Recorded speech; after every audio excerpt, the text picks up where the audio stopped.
গৃহশিক্ষক YouTube চ্যানেলে সকল ছাত্রছাত্রীদের জানাই শুভকামনা। আগের ক্লাসে আমরা তোমাদের মাধ্যমিক ভূগোলের একটি প্র্যাকটিস সেটের প্রশ্ন উত্তর নিয়ে আলোচনা করেছিলাম। আগের আমরা প্র্যাকটিস সেট 6 নম্বর প্র্যাকটিস সেট নিয়ে আলোচনা করেছিলাম, আর আজ আমরা এই ক্লাসে মাধ্যমিক ভূগোলের 7 নম্বর প্র্যাকটিস সেট নিয়ে আলোচনা করব। শর্ট প্রশ্নগুলো তোমাদেরকে খুব ভালোভাবেই তৈরি করতে হবে, কেননা মাধ্যমিকে ভূগোলে মোট 36টা 1 নম্বরের প্রশ্ন এবং 2 নম্বরের মোট 12টা, 12 নম্বর মোট 48 নম্বরের শর্ট প্রশ্ন থাকবে। সেজন্য শর্ট প্রশ্নের উপর খুব গুরুত্ব দিতে হবে।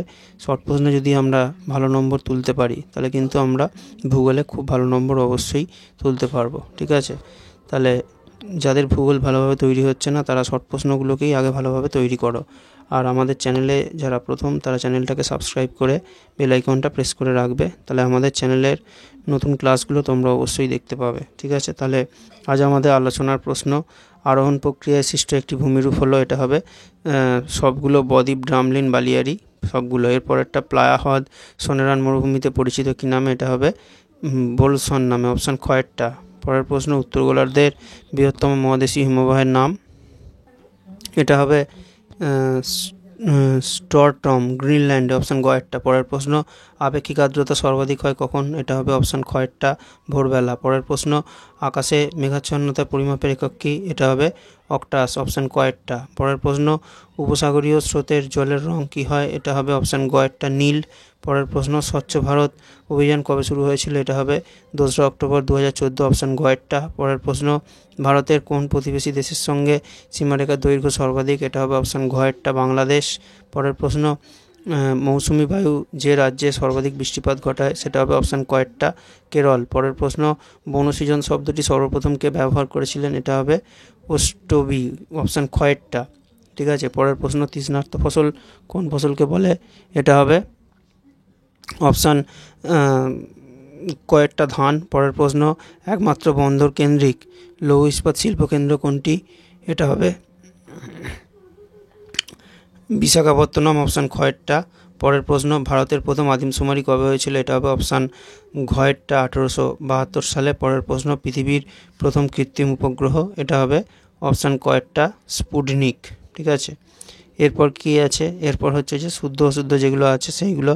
ঠিক আছে, তাহলে নিক বিন্দুতে জলপ্রপাত হয়, অবশ্যই এটা শুদ্ধ হবে। পরের প্রশ্ন, আর্জেন্টিনায় প্রবাহিত একটি শীতল স্থানীয় বায়ুর নাম পাম্পেরো, এটাও শুদ্ধ হবে। পরের প্রশ্ন, ক্যালিফোর্নিয়া স্রোতের প্রভাবে সৃষ্ট মরুভূমি হলো সোনেরান, এটাও হবে শুদ্ধ। পরের প্রশ্ন, ভারতের দীর্ঘতম রেলপথ ডিব্রুগড় থেকে কন্যাকুমারী, এটাও হবে শুদ্ধ, 8233 কিমি। ঠিক আছে, এরপরেরটা, সালেম দক্ষিণ ভারতের একটি ইস্পাত কেন্দ্র, এটাও হবে শুদ্ধ। পরের প্রশ্ন, পটসল মৃত্তিকার লাল বর্ণের হয়, এটা হবে অশুদ্ধ। আর পরের প্রশ্ন, একটি নিষ্ক্রিয় সেন্সর হলো র্যাডার, এটা হয়ে যাবে শুদ্ধ। ঠিক আছে, এগুলো আমরা জানি। আচ্ছা, আমাদের ক্লাস কেমন লাগছে সেটা তোমরা কমেন্ট করে অবশ্যই জানাবে। এই ক্লাসগুলো তোমরা বন্ধুদের মধ্যে শেয়ার করবে, আর ক্লাস যদি ভালো লাগে তাহলে তোমরা অবশ্যই লাইক করবে। ঠিক আছে, আর এরপর আমরা এখন যেমন তোমাদের নতুন এই যে প্র্যাকটিস সেটগুলো নিয়ে আলোচনা করছি, এগুলো তো তোমরা ভালোভাবে তৈরি করবেই। এর সাথে সাথে তোমরা কিন্তু অবশ্যই তোমাদের প্রথম দিকে ভূগোলের যেসব চ্যাপ্টারগুলো পড়েছিলে সেই চ্যাপ্টার থেকে প্রশ্ন উত্তরগুলো খুব ভালোভাবে তৈরি করো, কেননা টেস্ট পরীক্ষা তোমাদের বেশি দিন বাকি নেই। আচ্ছা, আর আমাদের চ্যানেলের সাথে যারা যুক্ত আছো তারা অবশ্যই জানাবে যে কাদের স্কুলে কবে টেস্ট পরীক্ষার রুটিন দিয়েছে এবং কবে থেকে পরীক্ষা শুরু হচ্ছে, সেটা তোমরা অবশ্যই জানাবে। তাহলে কিন্তু তোমাদের কিছু ক্লাস করাতে আমরা আরও গুরুত্বপূর্ণ যে বিষয়গুলো সেগুলো নিয়ে আমরা আলোচনা করতে পারবো। ঠিক আছে, এই বিষয়টা তোমরা অবশ্যই জানাবে। ঠিক আছে, এরপর তাহলে কিছুক্ষণ নতুন পড়া, কিছুক্ষণ পুরনো পড়া, এভাবেই তোমরা ভূগোলটাকে ভালোভাবে তৈরি করো। ভূগোলে কিন্তু খুব ভালো নম্বর পাওয়া যায়, 90, 95, 100 পাওয়া যায় ভূগোলে। ঠিক আছে, এর পরের প্রশ্ন যেটা, সেটা হচ্ছে যে পৃথিবীর শুষ্কতম মরুভূমি এটা কি হবে? এটা হবে আটাকামা। এরপরে সর্বাধিক CO2 উৎপাদনকারী দেশ, এটা হবে চীন। পরের প্রশ্ন, আমাজন নদীর বান ডাকাকে স্থানীয় ভাষায় কি বলে? এটা হবে পেরোরোকাস, পয়কা রয়কা, রয়কা কয়াকা দন্তস্ব, রয়কা দুবার আছে। ঠিক আছে, ভালোভাবে বানানটা তোমরা দেখে পড়বে। এরপরে নদীর জলে সৃষ্টিকারী জীবাণু হলো, এটা হবে কোলিফর্ম। পরের প্রশ্ন, ভারতে আবহাওয়া অফিসের সদর দপ্তর অবস্থিত কোথায়? এটা হবে নিউ দিল্লিতে। পরের প্রশ্ন, পশ্চিমঘাট পর্বতের সর্বোচ্চ শৃঙ্গের নাম? এটা হবে ভাবুল মালা। ভয়াকা বয়হস্যউ ল, ময়াকা লয়াকা। এরপরে বাধাবন বলা হয় কোন অরণ্যকে? এটা হবে ম্যানগ্রোভ অরণ্যকে। ঠিক আছে, আচ্ছা। আর এরপরে যেগুলো আছে সেগুলো কি? সেগুলো হচ্ছে যে এসএকিউর প্রশ্ন। ঠিক আছে, প্রথম প্রশ্ন হচ্ছে যে ফিওর্ডের দেশ কাকে বলা হয়? এটা হবে নরওয়েকে। ঠিক আছে, এরপরের প্রশ্ন, কোন বিজ্ঞানী ঘূর্ণবাত বা সাইক্লোন নামকরণ করেন? এটা হবে হেনরি পিডিং।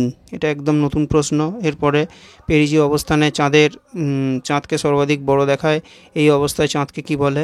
এটা হবে সুপারমুন। পয়াকার সুপারমুন।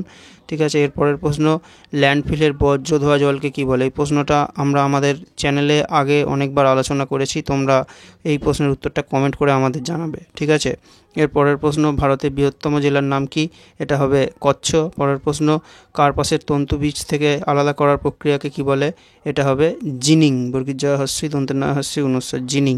এরপরে উত্তর দক্ষিণ ও পূর্ব পশ্চিম করিডোর কোন স্থানে পরস্পরকে ছেদ করেছে? এটা হবে ঝাঁসি। ঠিক আছে, ঠিক আছে। আর এরপরের প্রশ্ন আর একটা, ভূবৈচিত্র্যসূচক মানচিত্রে অরণ্যকে কোন বর্ণের দেখা যায়? এটা হবে সবুজ রঙের।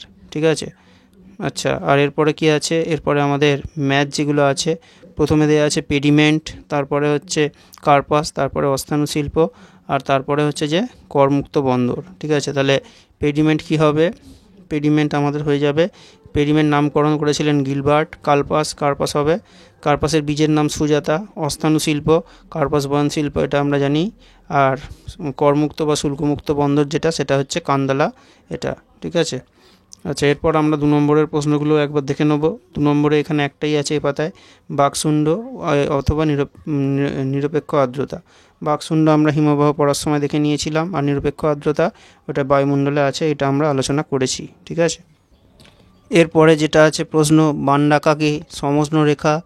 আর বর্জ্য ব্যবস্থাপনা বলতে কি বোঝায়? আর ভরাটকরণ কি? তাহলে প্রথম 6টার প্রশ্নের মধ্যে থেকে আমরা প্রত্যেকটাই আমাদের আগে পড়া হয়ে গেছে। তোমরা অবশ্যই যারা আমাদের চ্যানেলে সেই ক্লাস দেখোনি, আমাদের চ্যানেলের প্লেলিস্টে গিয়ে তোমরা অবশ্যই ক্লাসগুলো দেখতে পাবে। আর এরপরে যেটা আছে পরের 3-এর দাগে 3.4, মৌসুমি বিস্ফোরণ কি? জলবিভাজিকা উন্নয়ন কি? এই প্রশ্নটা নতুন আছে। অর্থকরী ফসল কাকে বলে? উদাহরণ দাও। পণ্যসূচক কি? দূরসংবেদ কি? ভূসমলয় উপগ্রহ কি?